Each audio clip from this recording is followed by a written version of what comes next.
Hello, my name is Webb Bowie. I'm a mentor with the Social Equity Program under contract with the state of Washington, and I'd like to talk to you today about planning to find a site for your new store. Those of you who are getting licenses or starting to look for stores already, if you haven't already started, and this class is to help you find a location and start to secure it so that you can begin the leasing and occupancy of the space. Or purchasing. And I've been doing this for about 30 years, finding sites, commercial sites. I've been working with cannabis for 14 years now.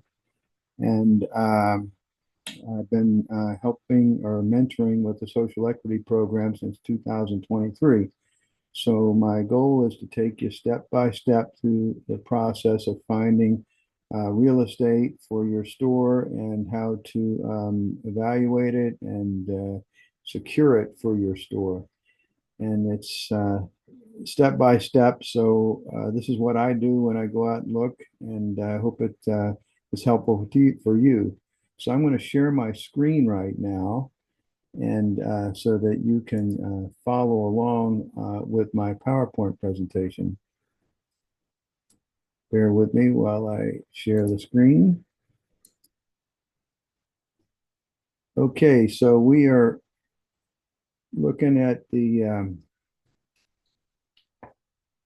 PowerPoint slides that I prepared. So I'll send these out to you so that you can review them at your leisure, refer to them as you go step by step through your process. So first one is introduction. This is a social equity mentorship program brought to you by Canna Licenses. That's my company, and it's under contract with the state of Washington Department of Commerce to provide you with information that we hope will be helpful. Here's my name, Webb Bowie. There's my company, Canna Licenses LLC, and my email. And you can refer to this when you receive your email with the all this information too. So you can write it down now or pick it up later. Here's my cell phone and text number. Please feel free to text me and let me know that you're looking to talk to me about social equity. I don't always pick up the phone when I'm in a meeting, or there's a lot of callers IDs that don't show up. So I appreciate if I don't answer, please text me. So getting started here. Um, The first slide is you are embarking on a challenging, exciting journey.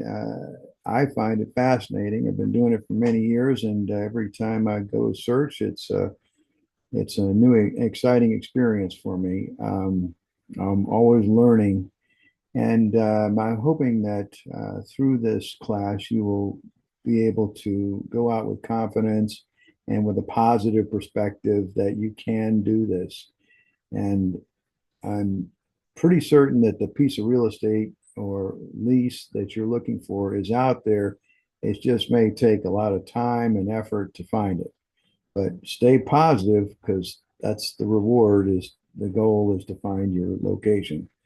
I'll provide you with a step-by-step guide to, sorry about that, to confidently locate your stores and then organized approach. We'll go from mapping techniques, regulatory factors, zoning regulations, rules, site evaluation practices. Um, and there's a little bit about me, and I found hundreds of sites. So I hope I can, through this class, help you get started. Please feel free to contact me if you've got questions. Okay, so first, what do you do? Uh, what part of Washington do you want to have a store? It may be close to your home, maybe close to a densely populated area, maybe in a commercial area with lots of traffic, maybe visible to a freeway, maybe visible to um, a commercial area, maybe near a border. There's lots of great locations out there. So then, once you've kind of decided where you'd like to be, what county, what city, what jurisdiction they call it, then you also want to probably set up a plan B, which is another area, or maybe two or three other areas that you'd like to research. The first area may not have, or your first primary area may not have a location right away. You may have to wait. Meantime, you might find something that's good or better in your second or third choices for areas. So, and third, if you have a relationship with a broker, it's a good time to contact them and tell them what you're doing, see if they've got any ideas to help you, ask them questions about what they think about your search and how that they might be able to help you with the search or with securing the location. So when you have chosen your areas that you like to possibly have a store in, there is a map at the LCB, and here's the address of it. And it's you just Google WSLCB 2870 license allotments, and you'll get a map like this. And this map shows this map shows where there are allocations within jurisdictions, and this is a county, and within the county, this is a county labeled map, and within the counties there are multiple jurisdictions. So you might find which jurisdiction has the allocation. It says here that there's 46 open allotments. I've counted them, and it looks like there's 44 on this map, and then there's maybe what they call title certificates that could be converted, and we'll go into that later, the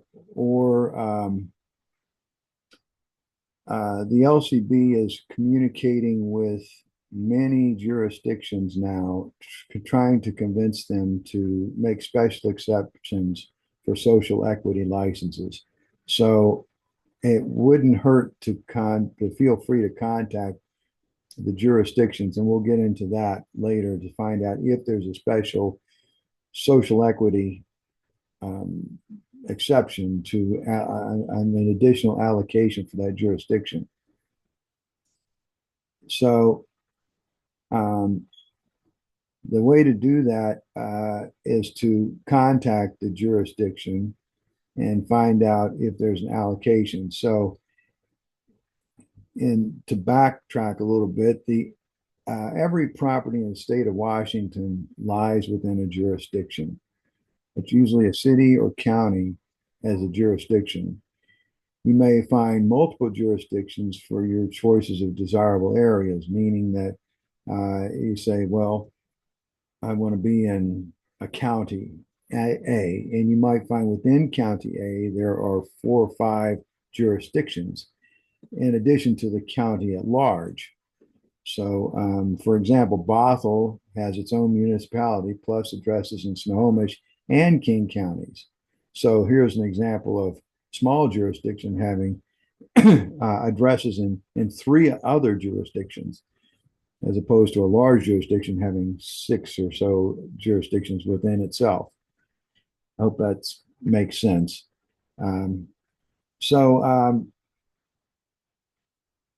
You can go on to find out what the jurisdiction is that your property is in, or your area of interest is in.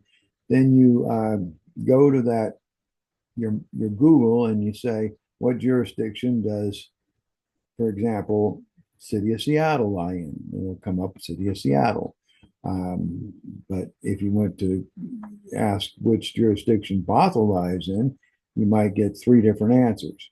So one way of finding out for sure is to call the um, planning office in the anticipated jurisdiction and ask them if they have an open allocation.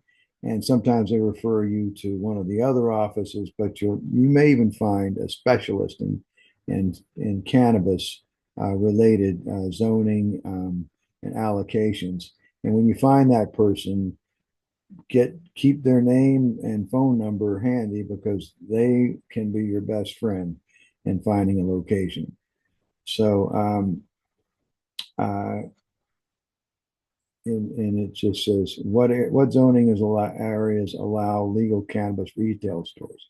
That's a great question to ask them, and then you might want to find out, well, where can I get a zoning map? And it's usually uh, on the jurisdiction's website. They usually have a zoning map, and once you know what zoning areas allow cannabis, then you can use other maps and start searching, and we'll get into that shortly. Um, so here, when you find a jurisdiction with an allocation, next learn the allowable zoning areas, and here's some mapping techniques. So look up compliant areas within the jurisdiction, and that is using a bubble map.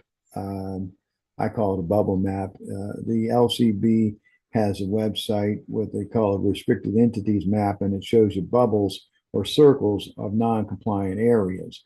And so you kind of look at your zoning map, and then you look at the bubble map, and you determine, once you figure out what zones allow cannabis retail stores, then you look in the compliant map or restricted entities map and see where those zoning areas lie, so that you can determine if the um, if there are any properties in zoning areas that are not in non-compliant locations.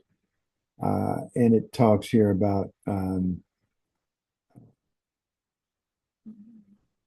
the type in a jurisdiction. You can type in an address to find out if it's compliant. So we'll show you that map in just a second. To find areas allowed within approved zones, use the internet search jurisdiction zoning map and locate the zoning areas approved for cannabis retail stores. So next slide shows you the restricted entities map. You see all the circles? Well, that's non-compliant areas. So there may be a school or a park, a daycare, and you'll see that I put in an address of an actual store, and you can see that it's not inside a bubble. So it's in a compliant zoning area that is not under a bubble. And we'll get into that shortly, but you see the search area, you type in the address, and then it tells you, and it shows it. So then you can decide if it's not within a bubble, and then apply that to your zoning, the same address to your zoning area map, and you can determine if it's in an allowable area. So this gives you little instructions about how to view the restricted entities map. Uh, it's just interesting. Compliant property distances are measured in a straight line from the property boundary of the non-compliant property to the boundary of the property. So even though your doorstep may be more than, say, 1,000 feet from a non-compliant property, it really is measured by the property boundary. So if the parking lot is in under a bubble area, then the whole property disallowed. There's techniques you can use to shed property that's parcels or pieces of subdivide a parcel so that the the actual building is not in a non-compliant area, but that takes a lot of work and expertise, and your broker can help you do that. The planning office can help you to do that.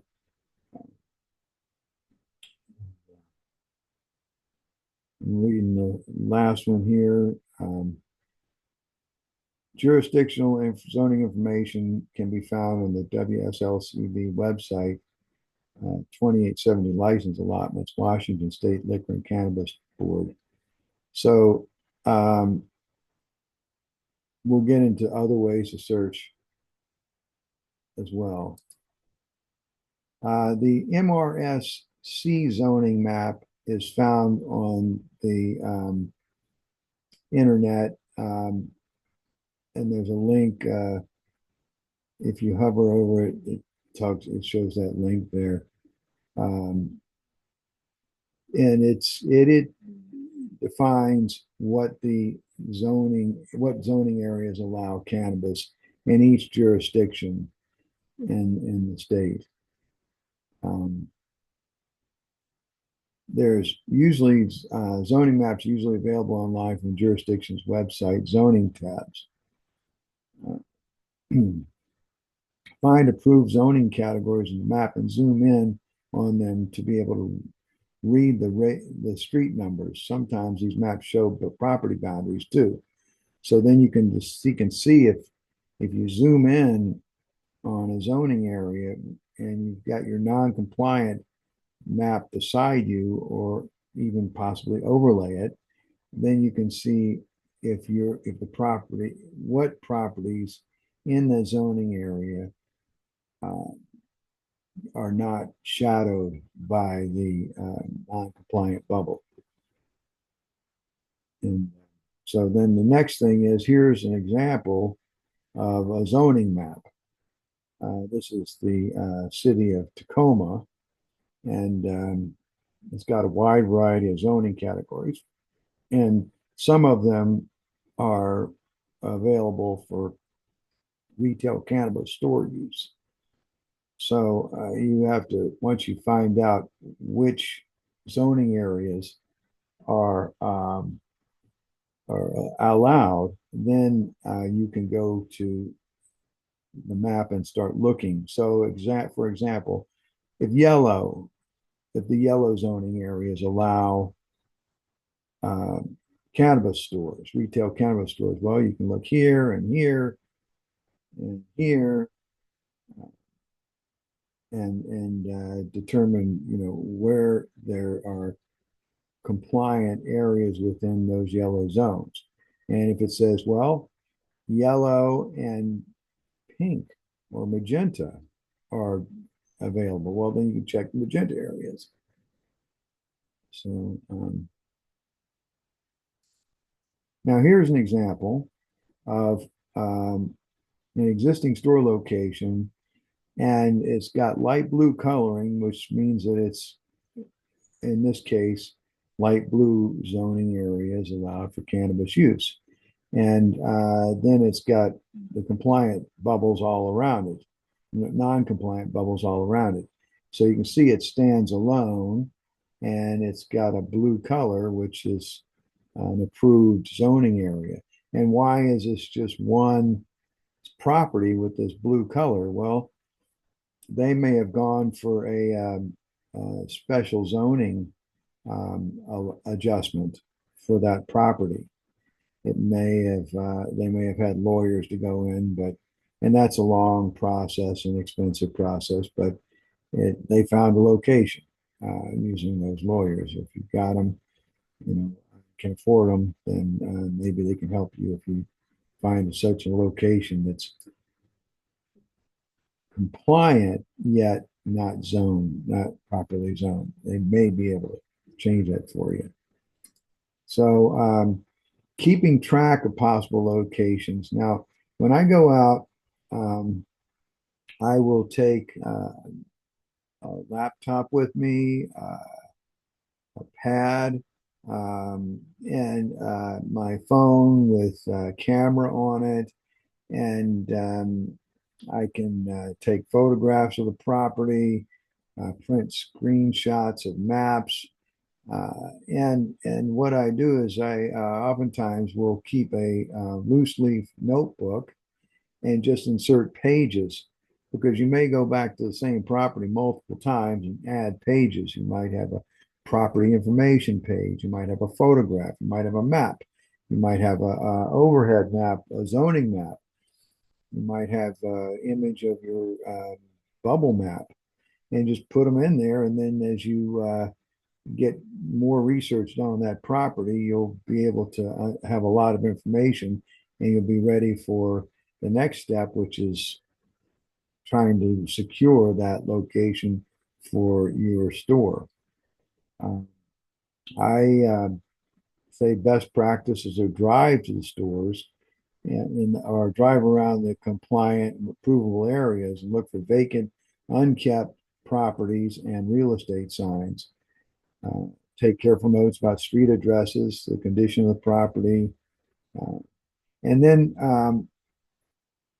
when I'm out driving around, I think I mentioned this later, and I stop at local cannabis stores and see what they're offering. I act like a secret shopper. I go in and maybe buy something, talk to the bud tenders a little bit, find out about, how things are, how things are going, how's their day going, and how busy is the store, those kinds of things. Look at their pricing, see where their prices of products are. Just that's market research was another whole topic, but you know, I do that when I'm riding around just to get a lay of the land of my competition. So here we are with that shop in cannabis stores. I take notes of commercial real estate brokers in the area who might know vacant properties in the approvable zoning areas. Um, not every vacant property is available for rent, but then again, not every property that's occupied is not, it may be available, that may be available for rent. So it's always good to talk to brokers because a lot of times they know if somebody's getting ready to move out of a property that might be in the area that you want to have a store. And you could be maybe first in line with an offer to the landlord. And take notes on the population concentrations, traffic counts, bus stops, apartment buildings, shopping centers. I mean, if you want a lot of people in your store, it's a good idea to have a store where there are a lot of people. So, individual property search. You can begin finding out the details of your property once you've found one. And all this seems like a lot of work, but it doesn't take that much time. And the more you do it, the better you get at it. And you'll have a system down, and there are going to be times when you're going to have to act fast to get in the door. Maybe the landlord's inside working on the thing or the space, or there's there's going to be a lot of competition to get it. You have to act fast. So if you're prepared with your details, then you're more prepared to communicate. So you look around. How do you find more information? Well, the real estate sign out front, call the broker and ask for property information. You can look up the parcel search in the assessor's map. The jurisdiction's website usually has an assessor, and you can get a lot of details on the parcel search. And you can pull that up in minutes. You can find out how many square feet are in the property. Maybe it's the whole property. You can find out how many acres are on the property. You can find out what the, property taxes. You can see who's paying the taxes, which is probably going to be the owner of the property, so that when you talk to the people about the property, you can know, if you know the name of the owner, you can be more informed. And if you meet that person, then you're the owner. I see that in the assessor's office, you're the owner.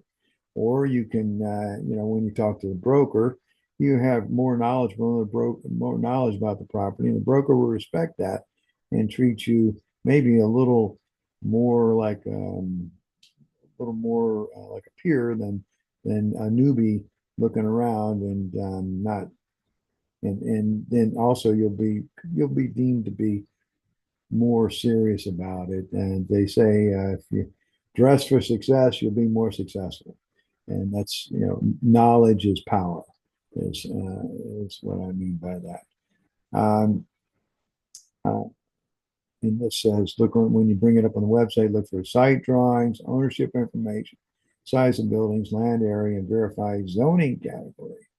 Because a property, as we saw on a previous map, may not have the same zoning as the properties around it. If the owner at some point has had a zoning change, or maybe they're grandfathered into an old zoning category that it maybe allows or disallows a cannabis retail store. So once you've found a property that might be compliant, and you want to make contact with real estate people. So the owner slash landlord, a broker, or property manager, typically the people that you would engage with. The property managers, and the broker are third party people that are paid usually by the owner for providing services to the property. And they're always out to help their client be successful, and they make money the more transactions they do. So you could be making them money while they're making money for their client. So if you lease from them through them. So they have incentive to work with you, but it's always good to be positive and collaborative, respectful, and cooperative with these people because they serve the property owner, but they don't know you yet. And if they want to serve the landlord, they're going to you want them to put their best foot or your best foot forward when they communicate with their client. Um, so it may possibly end up being a long-term collaborative relationship with these people. So it's always good to be respectful and courteous to them. So now the landlord property manager is going to have questions about you, and they want to make sure that in your store plans, and they want to make sure that they're going to bring their client, or they're going to bring a good tenant to the building. They may not be prepared to talk about cannabis licensees since it's a brand new industry.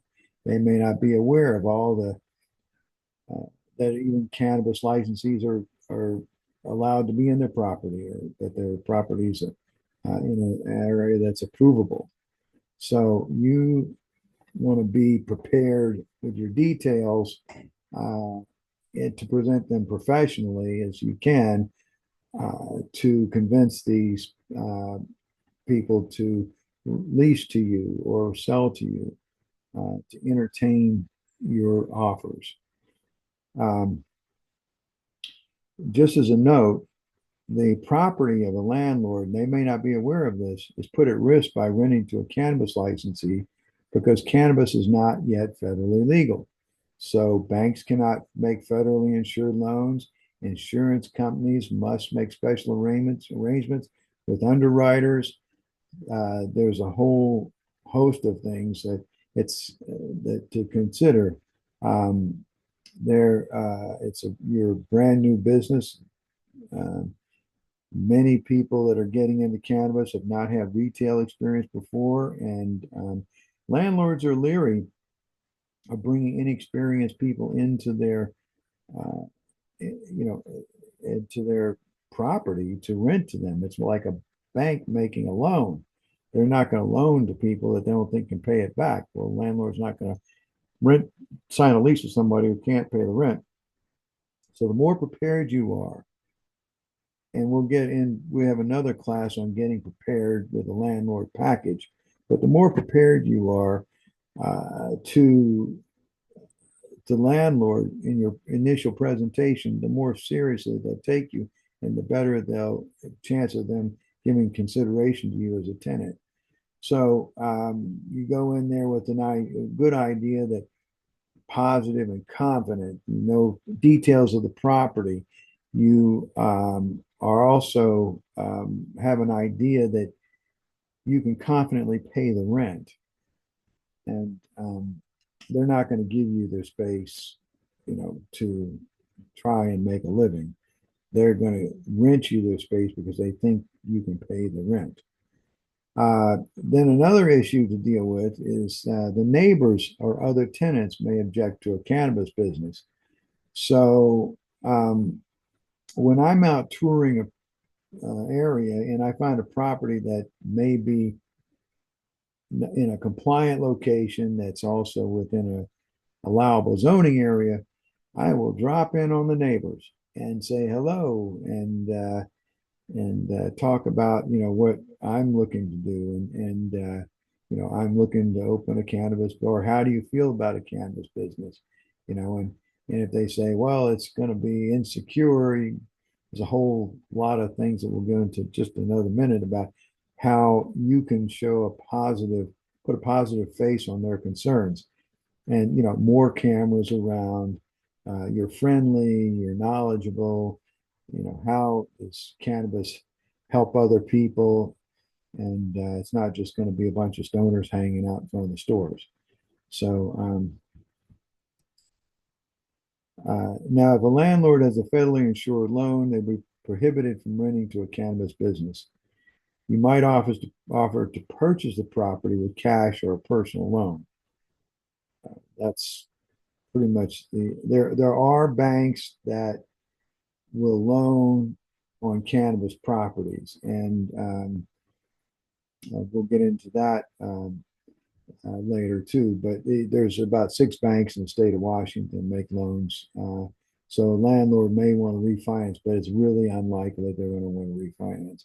But you might be able to get a loan from one of these banks. We'll get into that later. How do we get a loan? So if the landlord's insurers add additional costs or objects, now this is an area where you might be able to change things, turn the tide, because the insurance company may charge extra uh, uh, for a cannabis use. In which case, um, I always ask the landlord, well, how much more are they going to charge? And if you can find out how much more they're going to charge, then you can make an offer to pay the difference in the insurance cost, the increased insurance cost. So there's also insurance agents that insure that work with the cannabis industry. So you may provide the landlord with a list of insurance companies that you've talked to that may provide insurance coverage, and it may be for less money that they're paying now. It may actually save them money, but at least you can provide them with a reference of companies that might work with them. It's always good to put a positive spin on their industry, and with the landlord and other tenants or neighbors. We There's been a lot of negative press about cannabis over the last 100 years, and so we got to turn the ship slowly. And every time we go into some place, we have a positive approach to cannabis. We're not being sneaky about it. We're not being doubtful about it. We're being positive. It's a good thing, helping a lot of people, bringing business to the area, providing jobs, paying lots and lots of taxes. We're helping our community and the state. And we also have security features that your store will bring with the cameras and alarm systems so that if anything happens in the camera view of your store in the parking lot, then you can possibly get information that will help stores in the event that they have issues, break-ins or problems with people gathering at night. And then we also talk about how many customers today are buying medical products, which is, helps people with their health. Um, and then we also have regulatory compliance officers, regular inspections. So be aware or make them knowledgeable about the opportunities that we'll have inspectors coming on site on a regular basis. Then once you've got an idea that you're going to be in working in that store, possibly occupying that space, it's time to begin your initial planning for a store build out. There are many pieces to building out your store. Planning in detail save you money from cost overruns, unplanned changes. You may have be able to save some money by doing some of the work yourself, but eventually you'll probably need a contractor, carpenter, electrician, security alarm, camera installer, plumber, general contractor to manage the work. Um, and more you can do, the more money you can save. Uh, my suggestion is ask around for reasonably priced general contractors with good references. Sometimes the landlords work regularly with somebody, or they have a maintenance man that can do, some pretty high level repairs, and that might be enough. You can do your own paint job. Um, you just plan to do as much as you can. Estimating costs. You may want to get three bids on the work and then decide how much you can do yourself and how much you can afford to spend to hire the work. Currently, stores are estimating the cost of the build out at about $125 per square foot. Now that's a round number for an average store. You can get away with a lot less money if you can do a lot of the work yourself, or start out with fewer fixtures, or come up with creative ways to make inexpensive displays. But they've got to look professional for your customers to want to shop there. So balance. Um, and much of the cost depends on your ability to shop around for materials and equipment and your ability to do the labor. There are successful stores that start out much less expensively by using creative purchasing and lots of their own labor. So um, I've seen people with construction experience go into a space and put up all the sheetrock and use pegboard against the walls. They paint the pegboard and they put on decorative hooks to hold the inventory, and then they shop around for sales display uh, equipment pieces, glass cases with shelves in them that they can open from the back, and when you can save a lot of money, so you don't have to buy everything brand new. You can shop around as much as possible. So, cost items to consider for budgeting the build out. The kind of the major areas: painting, interior and exterior. You've got your cost, the number of hours, the cost of the products, cost of the tools, flooring and windows and signage.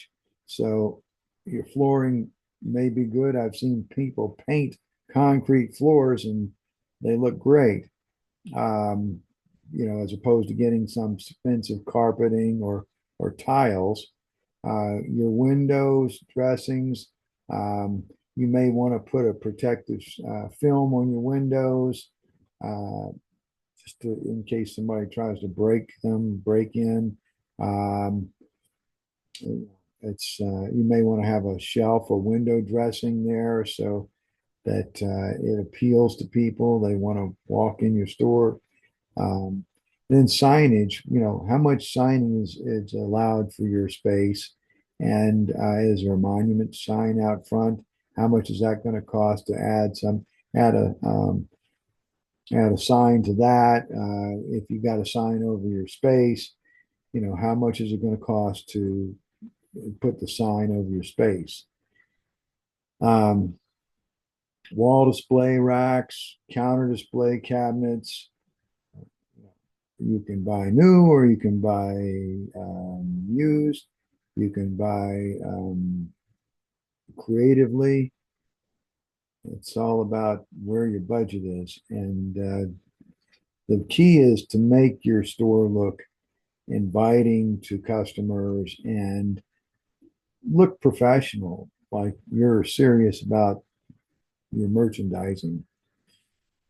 Um, And then you're going to build interior walls for your offices. You're going to need an inventory room, a security cage, restrooms, and a break room. So you got to check in the space for those rooms. If it's a big open space, you've got to sort of draw it out and then budget for putting up the walls. Um, some people just take a wall and put it, one third of the way from the back, and then add in rooms behind that. So electrical wiring, some places already have the wiring in place. Other places just have a fuse box on the wall and your electrician has to run all the wiring. So plan for the wiring, your layout. So if when your electrician gets involved with running the wires, they can get them all the outlets in the right places to serve your cabinets and your wall displays, your lights, plugs for your point of sale, cash registers, uh, and scanning devices, uh, other things you might want to have on your counter. A lot of people have decorative lighting that hangs from the ceiling to enhance the attractiveness of their space.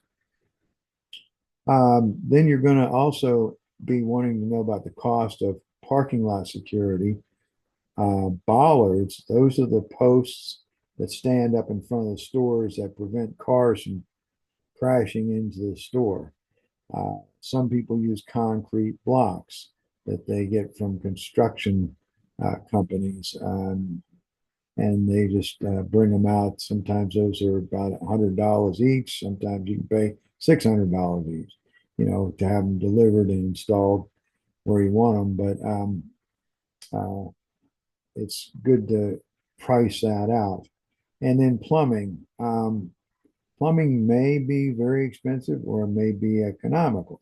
If the plumbing is already in place, the stubbings in the wall for the fixtures, then you can put your fixtures on there and be ready. But sometimes you have to cut up the concrete floor and dig trenches and then put your pipes in your drain pipes and your water supply pipes in places to places where you're going to have plumbing fixtures, toilets, break rooms. And so, all right. So now in summary, the success of your property search will ultimately depend on your efforts to search for locations, gain cooperation from property owners, neighbors, jurisdiction officials, and budget the improvements. So there it is in a nutshell, all the different categories of things you're going to need to do. So first you decide upon the desirable region for your store. Then you find compliant areas and jurisdictions using the mapping tools. Then once you've found the jurisdiction uh, zoning areas that are compliant, you go to the zoning maps to find approvable locations. And then you drive around and or walk or take the bus, however you can get there to those areas and find an available property. When you find one, you initiate conversation with the real estate decision maker to discern the viability of leasing or buying the property. And then once you've done that, you begin your initial feasibility study with city officials and budgeting for improvements. And so that means permitting. How long does the what building codes that you might have to follow? And anyway, I'm happy to talk with you. Please feel free to call or text me. My name is Webb Bowie, 253-227-7406. My company's called Canna Licenses. And thank you so much for your time today. And we'll be sending out an email with this recording for your future reference. Thank you, and hope you have a good evening and good afternoon.